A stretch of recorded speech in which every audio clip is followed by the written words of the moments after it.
Hey guys, this is Hell Hades. This is a Raid Shadow Legends video. Guys, I'm actually on the test server this time. You can see it up here. Thank you, Raid, for allowing us access to the test server. We've got 8 new champions coming in this patch. I think the patch is going to be coming like Wednesday, Thursday, whatever. I don't know for sure right now of time of recording. I think it's probably going to come in line with when the fusion drops. So yeah, I'm going to go through the 8 new champions. They're all legendary champions. And I've got to say, damn, like the people that are creating champions in Raid, all of a sudden have upped their game. Way less fodder, way more cool new mechanics, cool new champions coming in. So I've got to say, whatever changes happened, it's a really positive one. You know, we had Helicaf come in, awesome. New fragments coming in for this week, I think is awesome. And you'll see some of these champions here, both in terms of looks and in terms of kits, are damn awesome. So let's go into the first one. We've got a lizard. Where are you, my new lizard? Nekmothar. Pretty cool looking. He's got like a fly swatter or something in this hand, or like a paddle. And then a dagger. Which one would you want to be hit by more? I think like just give me a bit of a whack round the head with the paddle instead of the dagger. What's he got on his back? What is going on here? I'm not sure what he is, really. It's almost like a cross between a grasshopper and a lizard. I'm not sure. He's got his little sack of snakes, I think. Anyway, this dude, what's going on with him? He's got pretty fast base speed, good base stats, high HP, high defense. He's a support unit. What is he here? He is Spirit Affinity. So an AoE on the A1. AoE decrease attack on the A1. The chance increases to land this decrease attack to everybody to 75% against targets under a debuff.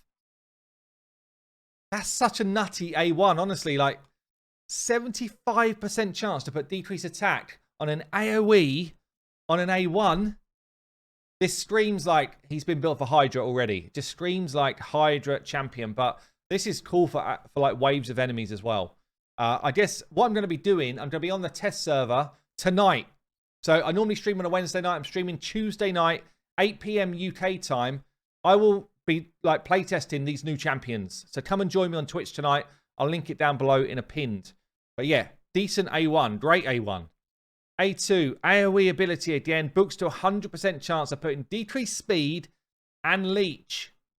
Again, screams Hydra clan boss. Screams it. But also good for most content in the game. So we've got 2 AoE abilities here. And this one's on a 3 turn.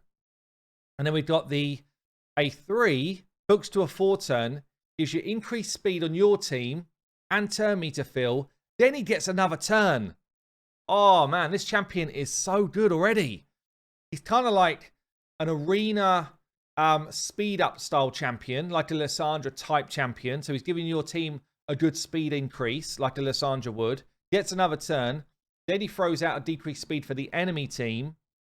Wow. This champion is nutty for Hydra for sure, and will be good in the arena, and generally good. Anyone who does this much turn meter control will be good.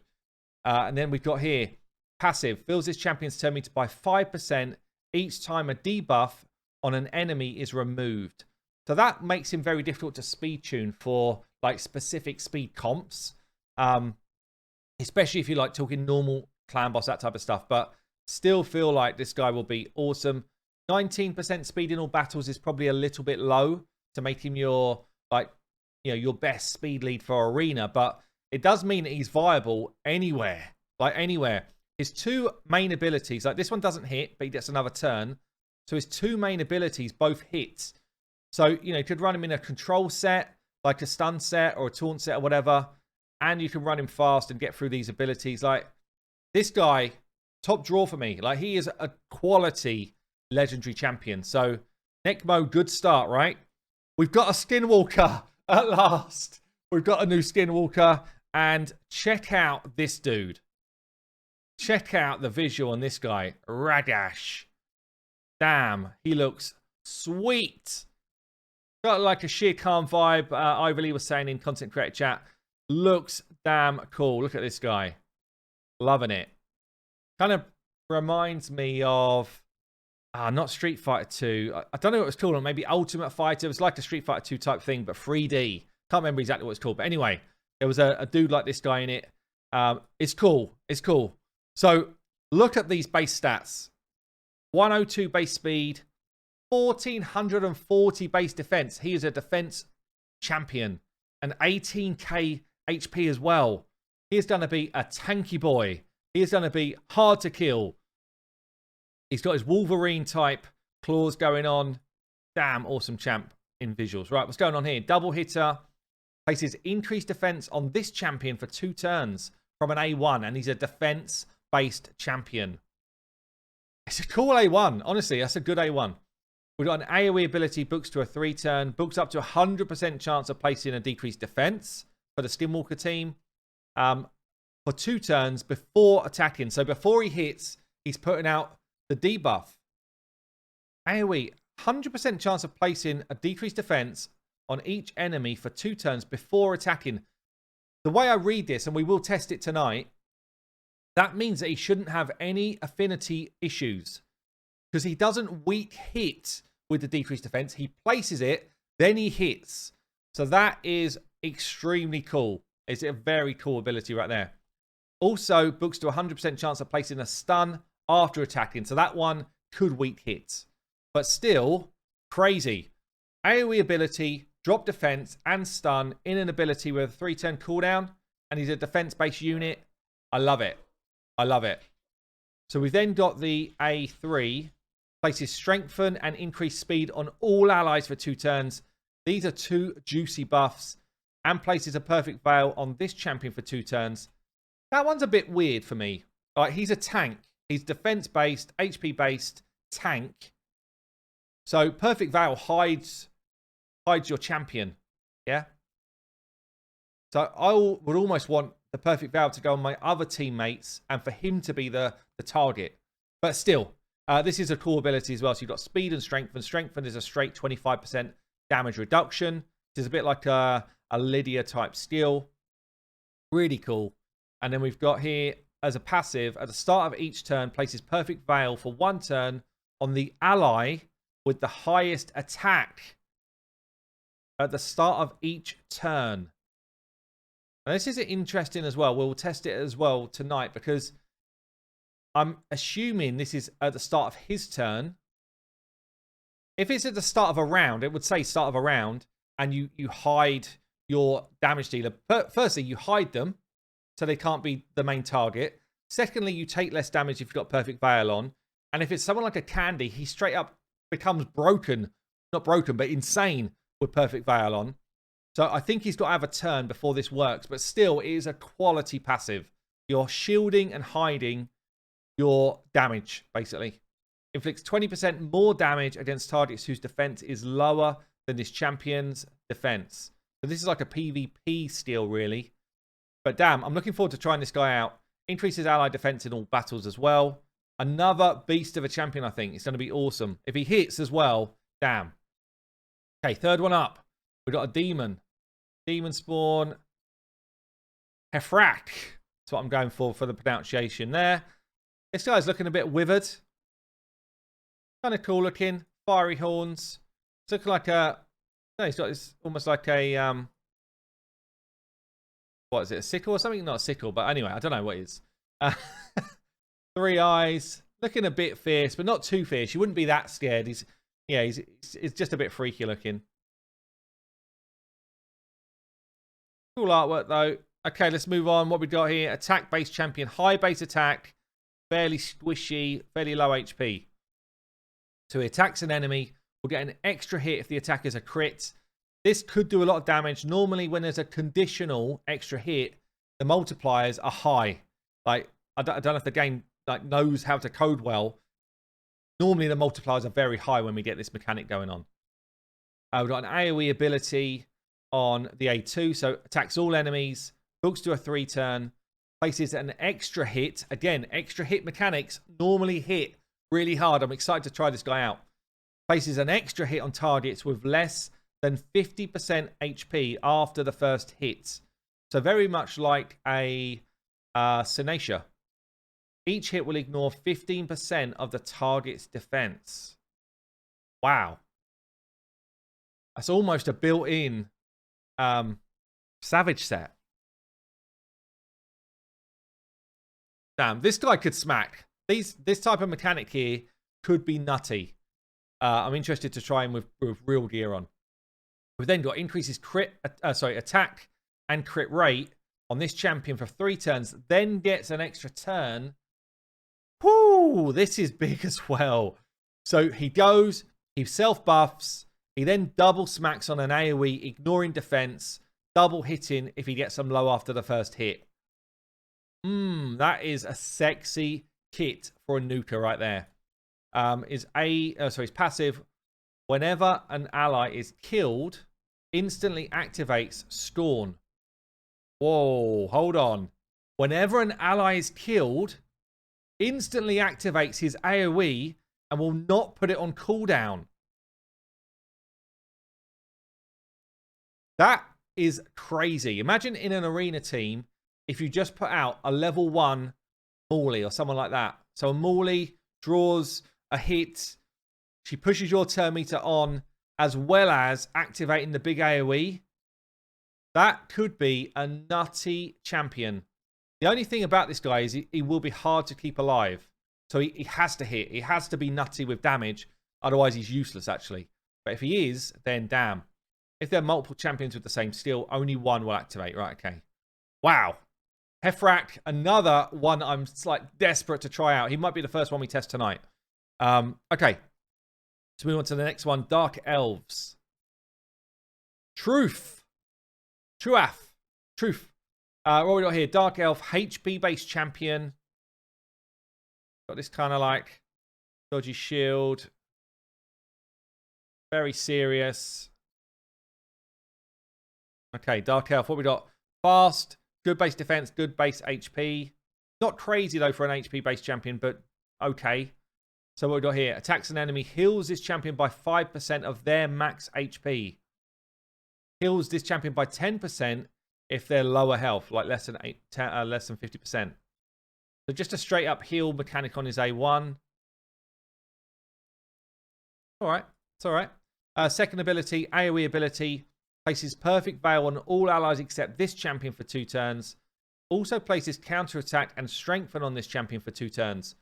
Now I kind of did this with Tatora in my clan boss winning video for that kind of comp that we did with Deadwood. This can end up being crazy as a stun targeter. So an HP-based champion, you don't really want as your stun target in fairness. But if you're trying to make sure that a stun hits somebody, putting a perfect veil on everybody else means that it's like, I'm the one who's going to take a hit. And then he's got a strengthen as well. I don't know. It probably wouldn't be used for that, but it is an interesting mechanic. You're basically saying, hit me, don't hit anyone else. And then when you do hit me, by the way, I'm going to hit you back. Yeah, interesting. He's then got a 3. Heals a target for 20% of this champion's max HP, which is going to be high. Then balances the HP of all allies. This is like a Sanacia type heal, which is strong. The HP levels of all allies will be brought up to the level of the ally with the highest.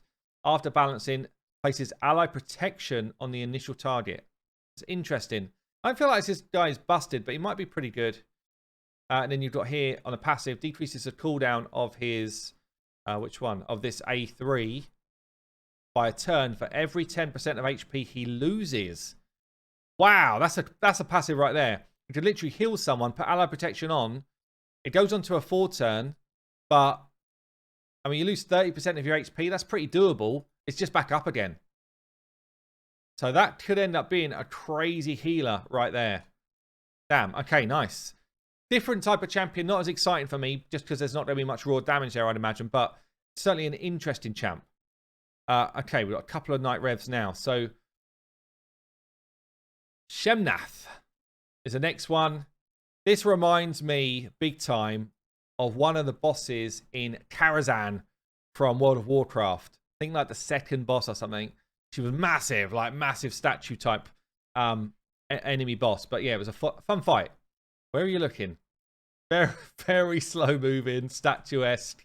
Love it. Damn, this is a cool skin as well. Hats off to the art team, honestly. This is a cool skin. Look at it. Good job. Attack-based, high base attack as well. Good base speed. So we've got here decreased defense on the A1. It's a double hitter. Each hit has got a chance to place. Got an A2, transfers all debuffs from this champion to a target. Then attacks that enemy 3 times. The first hit increases the duration of debuffs on that target. So transfers first, then will it increase the duration of the debuffs that is transferred, as well as any that were already there. The second hit decreases the duration of any buffs they've got. And then the third, also, no, it's not the third hit, it's just also increases the duration of all buffs on this champion by a turn. Kind of a weird skill. Quite cool, though. But very single target led. So you would hope for a triple hit that you just kill someone, honestly. Yeah, you'd hope you don't need to do all this. But I guess if you're talking about using this type of champion in clan boss, maybe. Is it worth it? Maybe not. Or Hydra or something. Then, you know, all of these different mechanics would start to make some sense. Okay. Or a boss fight, I guess. Then got an A3. Attacks all enemies 2 times. The first hit removes all buffs. The second hit ignores defense. Okay, cool. This needs to hit. This needs to hit hard. She's got, you know, a single target here, an AoE here, a drop defense. It's an okay kit, but this needs to hit hard to make them relevant. And the 20% ignoring defense probably will allow that. Then got a passive here. Increases this champion's accuracy by 10 for each buff on each enemy. So if they're buffed up to the hilts and they got like a, you know, 3 buffs each type of Sifi buff, then you're taking, what, 120 extra accuracy. Also increases this champion's crit damage by 5% for each debuff on an enemy. Stacks up to 100%. Oh, this A3 could end up doing a lot of work, but probably needs a bit of setup to do it. And the trouble with this champion is extremely squishy, so it will be hard to keep alive if you don't get a load of setups done in time. Okay. We then got the Fusion champion. I've already gone through the kit of the Fusion, or the fragment, from this Thursday. I think this is going to be a really good champion. And a lot depended, though, on where books fell, that type of stuff. So we're just going to run through it quick. So we talked about this double hitter. Instantly activates an HP burn. I've been told this does not need accuracy to happen. So if there's a burn on the enemy, 0 accuracy, it will activate it or pop it, and it will cause the damage of the burn to hit. That's a really good A1. So I like this. No accuracy required. It makes it even better. The A2 books down to a 3-turn. Oh, I love to see it. So it's 100% HP burn that cannot be resisted. You can weak hit. Okay, so if you're up against the wrong affinity, you can weak hit with this skill. But this is still a nutty skill. Books to 100%. We'll see what sort of damage we do with this later on. It is an HP-based champion, so it'll probably be fairly low damage. But we will see on stream later on. I'll test him. In fact, I might just separately do... I will separately do just another video on this guy, because he's going to be super relevant to everyone who wants to know. So watch out for this video. Probably dropping at the same time this one is, honestly. So books to a 3-turn. We've then got this A3, which I'm going to come to the bottom part of it first. Will decrease the cooldown of this skill by 1 turn if the target's HP is higher than this HP champion. So you've got this books to a 3, and then this reduces the cooldown. You're going to be burning for days. You're going to be non-stop HP burning with this champion, because these two complement each other. It's kind of nuts. So you're going to get your HP burn back fast on this A2. You know, this guy is going to be awesome in Spider, Hydra, a lot of the Doom Tower waves, Doom Tower bosses. So I really think that he is strong. Sorath, see you later, Sorath. You know, even those high levels where her accuracy is so super high, cannot be resisted. I don't care. So I'm loving this. Then the A3 then. So equalizes HP of allies. A bit like we spoke about earlier on. The HP level allies be brought up to the ally with the highest HP. So it's pretty much a full heal generally. Then attacks one enemy and the attack ignores target's defense. Pretty cool. The A3 I like. Got this passive as well. I probably misspoke when I talked about this guy before. Straight up just deals more damage if this champion's got less than half health. So you get 30% more damage out of him if he's low. Otherwise, will reflect damage if he's not. Ooh. Got a little dude sitting in the back seat. I love it. I love it. And no, is there legs? Oh, there are legs, yeah. As I say, has this guy got legs? He has at the front. There's a little dude in the back seat taking a ride. Who's the mastermind here? You tell me.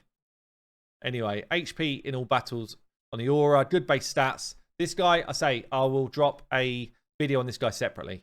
But looks good to me. Looks good to me for a fragment. We've then got a dwarf here. So, Goffred. Definitely they're going for the full male dwarves recently. Like the full cover-up. This guy maybe was a king. Goffred Brassclad.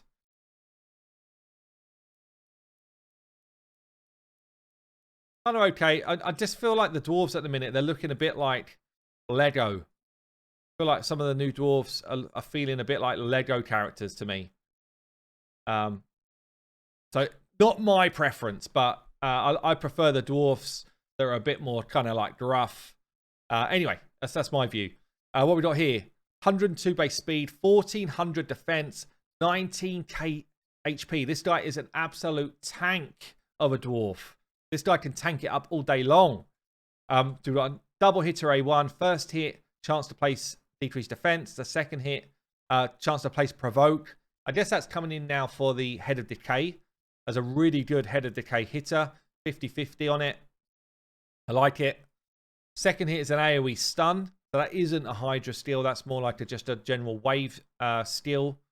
100% chance to place with books. 100% stun is quite rare though. That's quite nice to see on a 3-turn. And then we've got here, increased defense on allies. Then removes any decreased defense and weaken from allies. So basically it's like, I'm removing the stuff that's going to get you dead and I'm replacing it by stuff that will keep you alive.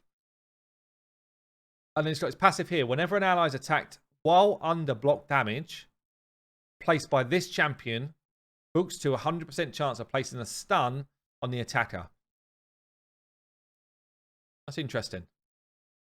So if an ally is about to be killed by a fatal hit, blocks incoming damage and places block damage buff on them for a turn. That is interesting as well. Feels like an arena type mechanic, honestly. So you're about to die. It could be for wave-based content as well, though. You're about to die. Blocks the damage. Whilst they're under block damage, the person that like applied the hit takes a stun. Anyone else who then tries to hit in the meantime will take a stun. And then hopefully your damage dealer will come in and nuke. This with a Leo, for example, could be pretty nuts. Yeah, okay. Interesting. It'd be interesting to play around with him. I don't feel like he's as meta as the others, but he might be. Might be. I love the kind of glowing mace there, by the way. Cool effect. We've got one more then. There's another dwarf. Kira the Watcher. Cool looking shield. Nice. Okay, cool. Another massive defense number, another massive HP number with a lot of speed. These are tanks coming in this patch. So we've got a decreased attack on the A1. Books to 70%. That's about as good as it gets for most champions in the game that are doing that skill. An AoE on the A2. Books to a 3-turn. If you book it, 100% chance of decreasing the duration of all enemy buffs by 1 turn. And a chance of placing decreased accuracy for 2. It's okay. I would prefer to see a full enemy cleanse, honestly. With the amount of champions that can do a full cleanse of buffs, all buffs, this feels weak by comparison to me. We've then got the A3. Ally protection on all allies. Books to a 3-turn. And increased defense on all allies. So this is a straight up... Everything about this feels like clan boss so far. Decreased attack A1. Ally protect and increased defense A3. Decreased accuracy is not really a clan boss thing, but decreasing the duration of buff could help. But yeah, the A1 and the A3 definitely feel kind of clan bossy to me. We then got a passive here. Whenever an ally is attacked whilst under ally protection, places decreased attack on them. That's a really cool passive. That's a very cool passive. You're constantly, it's almost like a Chris type thing. You're constantly reapply and decrease attack on anyone that's coming at you. So I guess any type of boss then, she could be pretty damn relevant for. Any type of boss. But there you go, Kira the Watcher. So out of those 8, obviously only one's a fragment. The rest will be available from shards. Which do you like the most? Which one do you want to test the most? Come and join me on Twitch tonight, Hell Hades TV. I will pin it down below. We'll play test anyone you want to play test. And we'll do it as you want to do it. We'll get some fun teams going and have a bit of a laugh of it. Anyway, I've been Hell Hades on the test server. I'll see you later.